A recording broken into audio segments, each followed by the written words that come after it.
Hey guys, I'm Nana, known as Makeup by Nana on Instagram, and today we have... Hi, I'm Marina. Hi, I'm Jelly. And today our makeup focus is going to be on brows, and we're going to show the difference between using powder and pomade, and we are also going to be talking about mental health as our topic. So let's get started.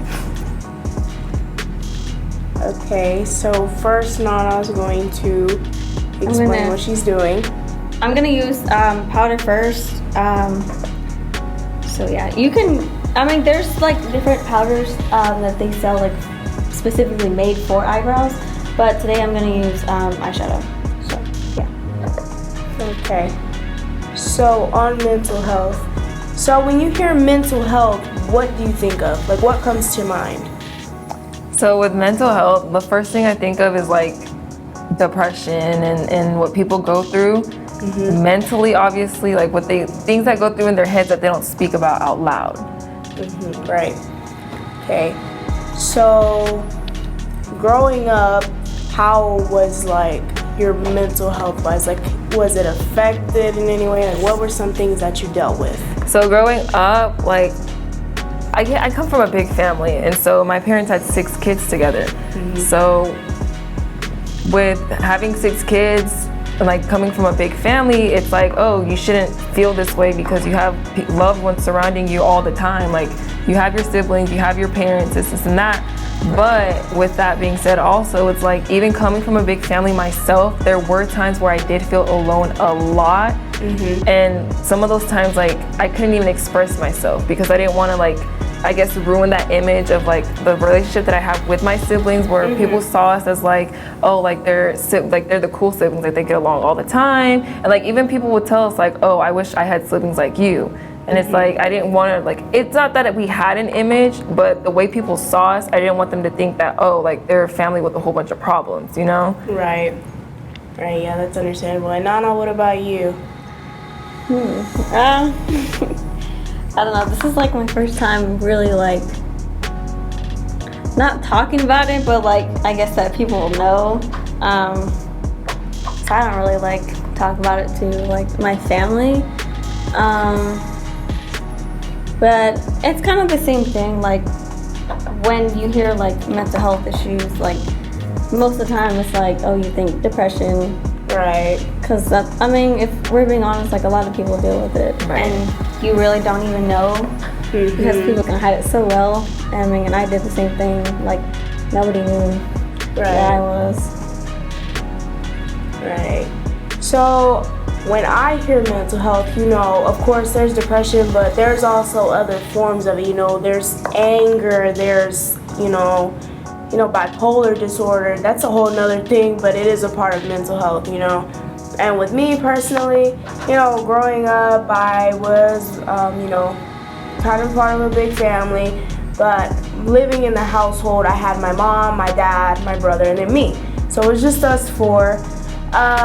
So like I had talked about in the last episode, you know, I lost my dad. And that took a big toll on me.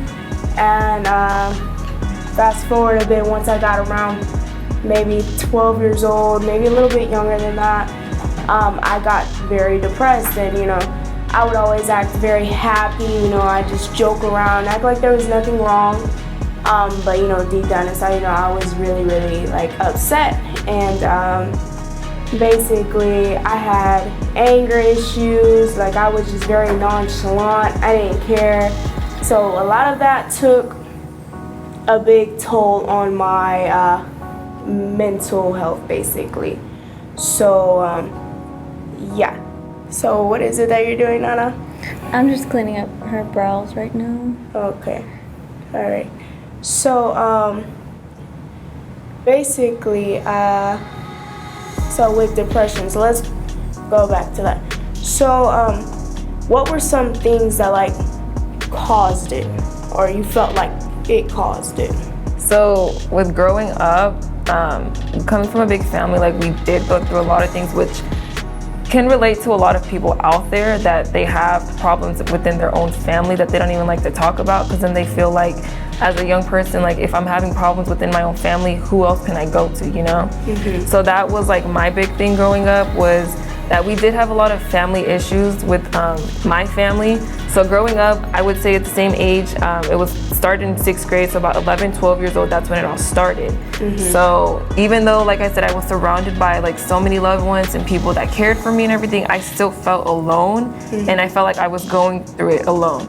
And so I felt like I've always had anxiety my whole life as well, but it wasn't until the summer of my senior year is when I was actually diagnosed with depression and anxiety.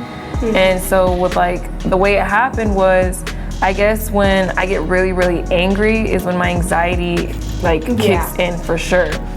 So that day the day that I was diagnosed with depression and anxiety, like after that, like giving me that realization that, oh, okay, I really do have it, it's like I sunk more into it than I was before, because it's like, you know, now I know that I have it, and like I don't know how to get out of it. So now that I know that I have it and I'm sunken more into it and I don't know how to get out of it, that's where I was like, I was struggling with myself the most. Like I would lock up myself, like my sisters would come home and like all my family would be downstairs and like they would be enjoying TV together, watching movies and stuff like that. And I felt like the black sheep. Like I would lock myself in my room all day. I didn't want to do anything. Like it was to the point where it's like, people weren't seeing me as lazy, but they were seeing that like I wasn't doing much, pretty much. And so when I wasn't doing much, it was like, okay, like I'm getting in my own head and I'm telling myself these things and I'm starting to believe what I'm telling myself. Because like they say, you're your biggest critique. Like you're the biggest, like you're your own like judge pretty much. Your own worst enemy. Okay. And what about you, Nana?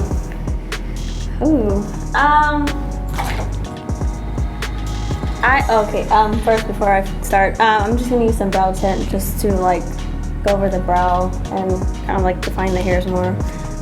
But with me, kind of hard to talk about it. I didn't really like realize it until like after, like I had went to the doctor and she was like, why is your hair falling? Like what is wrong with you? Like, you know, she was asking me questions, and then I kind of just like came to the realization like, dang, like maybe I am. So then she gave me the sheet and like talked to me, and I filled out all this paperwork, and I was like looking at all these questions, and I'm like, dang, like all of these I like had to check off, and I'm like, okay, maybe, you know, maybe I am. So then I talked to her and she was like, well, your hair is falling, like are you stressing? And I'm like, no. And then she's like, well, what's going on like in your family? And once I told her, she's like, yeah, like I think you are. So I don't know, after that I just kind of like kept to myself. Like I didn't really tell my mom, like even though she was like at the doctor with me, she wasn't in the room, but I kind of just like kept it to myself. And like I dropped like from 115 to 99, 98 pounds like within a month. Like it was quick, and I don't know, it was pretty hard just trying to like get over it. And then I kind of like fell into some like bad things, talking to like people that I shouldn't really be talking to, and kind of like got myself into trouble. And then once I kind of like not really got over it, but just realized the point where I'm like, it's gonna always like be there, like it's not gonna leave, like I just ignored it, like whatever, you know. And it kind of like it's like an on and off thing for me. Yeah, me too. Some people have it like non-stop, but me it's kind of like a on and off. Like I have my seasons, like when it really hits. But yeah, that's me. Okay, so with me, basically, I went through like a whole spill of like just bad things. Like I've had my fair share, but I mean, when I was 12, or even like when I was like 10 or something like that, I literally weighed maybe like 90 pounds. Like I was just maybe 90 or 80, somewhere around there. I was just very skinny. So like I was anorexic and bulimic. That was another part of like my mental health. And I would have anxiety attacks. I would get really angry like with everybody. and I was just like very sad, and I literally would close myself off from everybody, friends, family. I didn't care. I was just very enclosed, and my coping mechanism, it was bad, but it's the truth, and it's what I did. And you know, most people can relate to this. I went and I talked to guys. That's what I did, because they would tell me things, and you know, things that you wanted to hear. Yeah, things that I wanted to hear, and I figured, you know, oh, maybe they're telling me the truth. Maybe I am pretty, you know, this and that. But in all actuality, I was killing myself. I was bending over backwards, doing things that I shouldn't have been doing, and I did. I tried to commit suicide. And, you know, that's not something I really like to talk about, but it's true, and it happened. And I did it and I tried and I attempted for many years.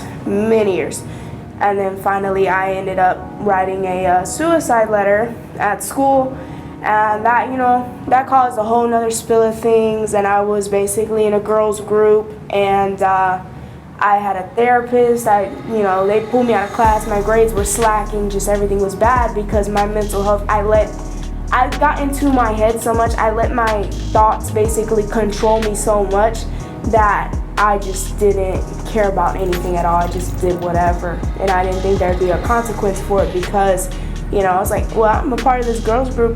Well, I have a therapist or whatnot, so who cares? I had a caseworker and all that, so I just figured what I did could be excusable, if that makes sense. Mm-hmm. And I have my moments, you know, I'll slip back into it sometimes, but for the most part, I try not to, because, you know, it's not healthy. It's not healthy to do any of that. So. Okay, we're gonna switch sides real quick. Just so I can. Okay, so now I'm gonna do this brow with the pomade, and kind of see like the difference. Okay. So next, what we're gonna talk about is some positive coping mechanisms. So what are some things that you did to kind of not necessarily like get over it, but like to help yourself out? Right. So like with me, when I was like severely depressed and like my anxiety like was over the roof, like I was like you, where I was suicidal too. And when I realized, when I got to that point, like there was so many times where I thought about it. There was so many times, like even if I was like, you know, it's kind of personal, but even if I was like standing on top of like a really high building or something, I was even thinking about jumping at the time. Right. And so when I realized that, I was like, okay, I don't want to live like this anymore, was when my little sister told me that she felt the same way. And so when she told me that she felt the same way, I was like, I don't want them to think like that. I don't want them to think the same way that I do. Like, I want them to live a better life. Right. And, you know, not necessarily see the positive in life, because there are going to be times where things are tough to get through and stuff, yeah. But like see a brighter side of it, pretty much. And so at that time, like, I realized I was getting more stressed. My anxiety was like, I was literally having an anxiety attack like every week. Like, it was to the point where I was having anxiety in my sleep, where I would wake up and have an anxiety attack, where like the paramedics would come all the time, and it just got out of control. And so like it was affecting my life at school, at work, with my friends, with my family. So it was this point in my time where I was like, I don't want to live like this anymore. Mm-hmm. And that's when I realized, as you know, my whole life I've always believed in God. And so at that time I realized it was like, okay, this is the devil filling my head up with lies. He's telling me that I'm not worthy. He's telling me I'm not good enough. He's telling me that I'm never gonna get through this. He's telling me that, you know, I should be worried and stressed all the time. And it was like, I know this is not true. And that's when I decided to give my life to God. And, you know, he's still working on me. Of course, he's working on everybody, because he has a plan for everybody. But I was like, when I'm giving myself to God more and more each day, I feel better.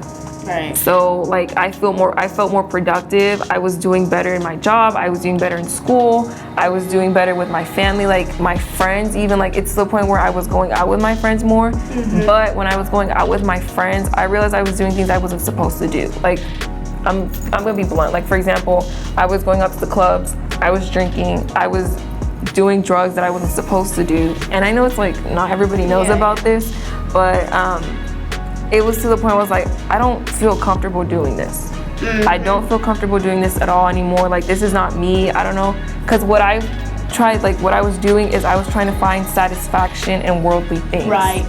And when I realized that the world can't satisfy me, only God can, that's when I was like, I can't do this anymore. I can't continue with depression. I can't continue, like, even to this day I have anxiety, but it's like to the point where I can control it now. Right. Like when I feel it coming, I'm like, okay, like you've been through that and you're strong enough, and you were strong enough to go through it, so now you know what to do when it's gonna happen. You know, like you're preparing yourself to be better.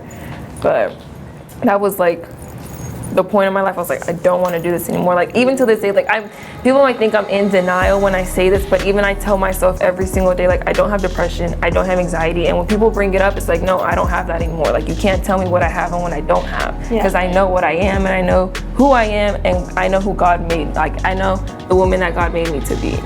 So. And just to kind of piggyback off a little bit of what you said, see, that's a big thing, you know, when you're growing up in the church, or, you know, you've been to church your whole life, and then these issues do come upon you. See, that's the thing, it's like, it shocks people. You know, it's a normal thing, it happens, you know, your mental health gets deteriorated, it happens. But, you know, growing up in the church, you know, people are like, oh, well, you know, I wouldn't expect you to be like that, you know, if you just, you know, pray more, you just talk to God more, read more, you know, and those are things you should be doing anyways. But, you know, once you have like these issues, or you even bring it up, you know, there's some people, you know, they just attack you with that basically. Like when you on that topic, so when I decided to tell a family member how I was feeling, because I was like, I'm tired of this, I don't want to feel this way, like I want to get help. Right. Like she said, there's some people who attack you for it. So this family member, when I finally told them how I was feeling, they were like, why are you feeling like that? Like you're too grown to feel like that. You're old enough to understand, like you shouldn't even be feeling like this at all. And I think that's the problem today, that people don't, like, they're always saying they want to help people, but when somebody does come to them for help, it's like they just throw it away. Like they throw them to the side. Put it down about it. Yeah, exactly. So basically, like, they normalized it. Yeah. And see, that's the thing, is like people have gotten too comfortable with not talking about it, when it's something very serious that you should talk about.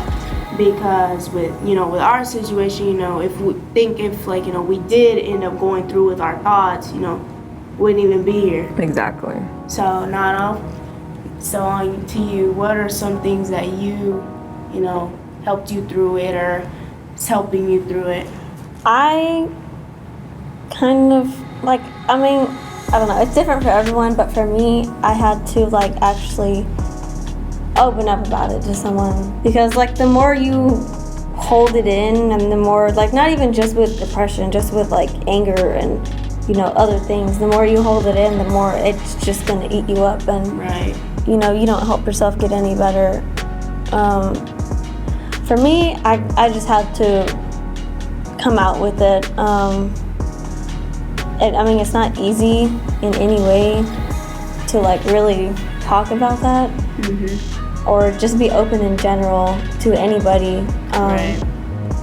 But I don't know, for me it was really just talking about it and letting out. Even if I didn't talk to no one, like, you know, it might seem crazy, but talking to myself in the bathroom, like that was just like my coping thing, like, you know, kind of just like picking yourself up when nobody else could. So I mean, that's good. So basically what I did, you know, I'm like a music fanatic. That's what I do. So I listen to music, but I had to change my music style, because I used to listen like very like sad music that basically, like, music that's a gateway to your heart, you know, makes you feel certain types of ways, and, you know, it influences you. And so I was listening to all that music, like, you know, talking about, like, you know, death basically, and I listened to that, you know, and that's what I was feeding myself. And so once I finally changed my music, and, you know, now I'm listening to, like, you know, a lot more positive, you know, worship, or just even just regular, like, you know, positive music, you know, it changed my mindset, changed how I see things. I pray more, you know, I got more into my word, and I actually have certain people who I go and I talk about these problems with. When I feel a certain way, I'll talk to a certain person, and, you know, I'll explain how I'm feeling, and then we have that conversation. And, you know, it's it's not like, you know, really easy to open up, but it's something that does have to be done because, like I said, it's a serious issue. Because with us, these are how humans are, and I had somebody tell me this once, and it changed my perspective on everything. We're like soda cans, and our emotion, you know, is a soda. You shake it up enough times, and you don't let it out, it's just gonna explode, and then that's it. So, I mean, everyone's different. You don't have to. I know it's hard for other people to like pretty much open up. Yeah, I mean, because then you feel like you have like that feeling in your gut, like, oh, if I say something, they're not gonna know, they're not gonna understand. Like, they haven't gone through what I've gone through. Right. And you know, sometimes when you do tell somebody, you know, it's not like the exact same things that you've gone through in life, but they've gone through similar things. And it really helps for, even if they don't understand, like, just to let it out. You don't have to talk to someone. You could do like what I do, talk to yourself. Like, I mean, meditate. Yeah, like just really like let it out, even if you don't like.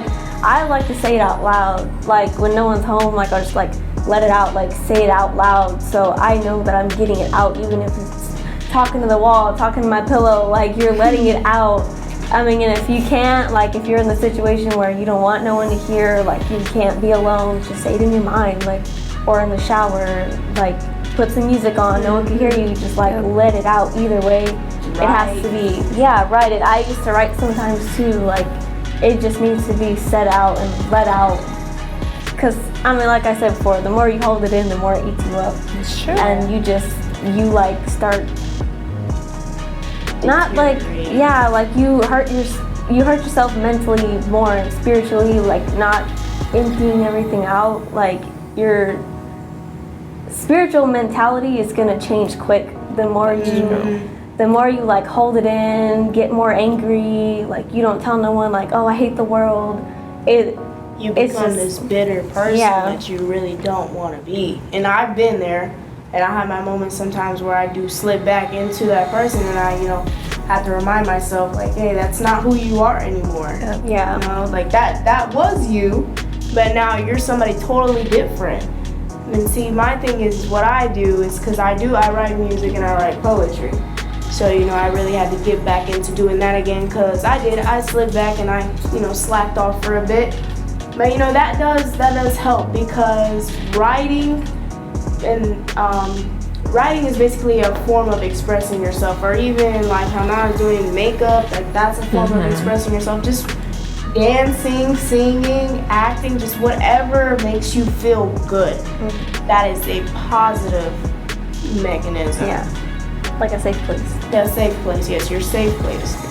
Oh, okay. So now after we finished the brows, so obviously you can tell one is like very darker than the other, and I think that's kind of like the point that I'm trying to show here. Eyeshadow is obviously like very softer, looks more like natural looking without like, I guess like, I mean if I think I understand what I'm saying. But so I personally have been I've switched from pomade to powder just because I feel like it's way lighter, not as heavy, and it's kind of quicker too. Like you just brush it on. Like I mean, it's not that hard. But there's different things you can use. Like instead of pomade, like what she uses, it's kind of like a pen. There's also hers is kind of like a hair stroke pen. Yeah. So it's not like a straight like. It's like it's called Maybelline Tattoo Studio, so it's like microblading kind of thing, but without the whole microblading. Yeah. But yeah, so I'm just gonna do her eyeshadow really quick, and we can continue talking. Okay. So basically now what we're gonna talk about is some solutions, basically. So what is something that you would tell the people that, you know, some positivity that you would let them know, basically? So like with me, so when I decided to not live the way that I was living with my mental health, that's when I was being more productive. So like that's a good positive, is that you realize that as you're getting out of your mental health, you're getting better because you're being more productive, you're putting yourself out there, you're building more relationships and becoming closer to people that you never thought you would. Like for example, I like to think of how like depending on the people you surround yourself with. So if you're surrounding yourself with like bad people who do like all these kind of stuff that doesn't really help you, you're not gonna get, I feel like you're not gonna get anywhere, you're just gonna be stuck. But until you decide to make that change in your life, and like for example with me, as I'm getting more into Christ, like I pray to God that I want more Christian friends. Because, you know, when you have more Christian friends and people who are more into Christ, you're motivated to still get more into your word. You're motivated to go to church more, to pray more. So I think it's a positive to find people out there who've also like been through what you've been through, because they have experience. So if you ever want to sit down and talk to somebody about it, they know what it's like because they've been through it too. Right. But then also have those friends as well who are always there for you to motivate you to keep going. Right. And Nana, what about you? I say the same thing, not like to not surround yourself with like bad people, because bad people bring bad habits. And I mean, I know I struggle with that, kind of like what Jilly said, like the whole like getting, like talking to boy things, like, you know, I thought like it would help me, and then, you know, I realized after Mark and Sharia and everyone, literally everyone had to tell me like, you know, this is gonna happen if you don't stop, like something's gonna happen, and you know, sure enough, like it happened. And then I'm like, okay, dang, like I wish I would have like stopped before, but you know, I feel like the things that I did had to happen, that way I could realize. It's like sometimes you have to learn the hard way. Yeah, and I learned the real hard way. But like it took all that for me to realize like, dang, like I am doing wrong. I'm hanging with the wrong people, talking to the wrong people. So it's like, I mean, I'm not even gonna lie, and I'm being really blunt about it. Even people at church can be the wrong people for you to be around. Right. I mean, like I've recently just talked to Mark about stuff like that last night. Like you can be a Christian, but you're not living like a Christian, or you're like, I don't know, like, it's like, yeah, you put it off, yeah, like you know, I'm a Christian at church, I'm a Christian when I'm but around. like once you're out of church, it's like you're somebody completely different. Yeah, Right. I mean, I'm not even gonna lie, like I was like that at one point, and I'm still struggling, I'm getting there, you know, but I would just say like surround yourself with the right people, even in church. Like find a certain person or like a certain group. It don't even have to be like, oh, I need 10,000 friends, like to make me feel better, like I just need the one person, you know. But even at that, like it's just like, don't put yourself down about everything you do, like, because I was just like to the point where I like didn't want to do makeup. I like wanted to throw all my stuff away. I'm just like, no, like I need to get into it, like I need to get back. I was too, because like I remember in high school, my senior year, like I was so depressed that I even told my mom, like, Mom, can you switch me out of this school to put me into a new school? Because like it's the point where I don't even want to be around my friends anymore. Yeah. And not that they were like negative people, like they were really good friends, but it was like I guess I was having my own battle with myself. Because like anything I did, like even to this day, like anything I do, I feel guilty about it afterwards. So like with me wanting to move schools and everything, like later on through my senior year, I realized I'm glad my mom didn't like send me to another school, because I'm really happy about the friends that I have now. And if like I went to a different school and I was like the new girl at this school, I wouldn't have the friends that I have today, and like I would have felt more alone, you know? Yeah. So basically, I mean, piggybacking off of what they said, you know, you are who you hang out with. You know, like they always say chickens fly with chickens and eagles soar with eagles, and it's true. You know, if you always have those people that are always bringing you down, they always make you feel guilty about doing things, they make you feel uncomfortable, remove those people from your life and get with people, you know, like you do something and you feel good afterwards, like, you know, you feel like you did something positive and productive. I would say hang around those people, because if you hang around with unsuccessful people, you're not going anywhere in life. Because this is what you, so think about your friend group now and think about 5 years from now, where will you be? And that should really give you your answer, whether you're going to, you know, let go of those people and find some new ones, or stick with those people. And there's nothing wrong with letting old friends go.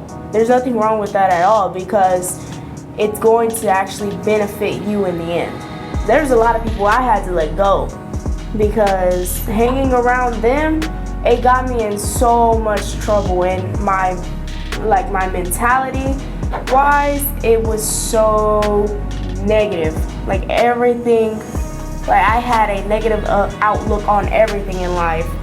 On people, on places, just everything. I didn't like doing anything at all, and I didn't like people. And that's not me. That's not who I really am. So once I changed my friend group around, took some people out, put some new people in, like Nana said, I really only need her, and I'm good. You don't need all these people around you, because even like she was saying from the beginning, you can have all these people around you and still feel alone. Mm-hmm. So I feel like if you just have that one person, or even if you just have yourself, if you're just happy with yourself, that's good. That's a blessing in itself. So basically, And like I like to call some of those people like toxic people. Yes. Like even your own family can be toxic, and it's like today people are always like, oh well, you can't just cut off your family because they're your family.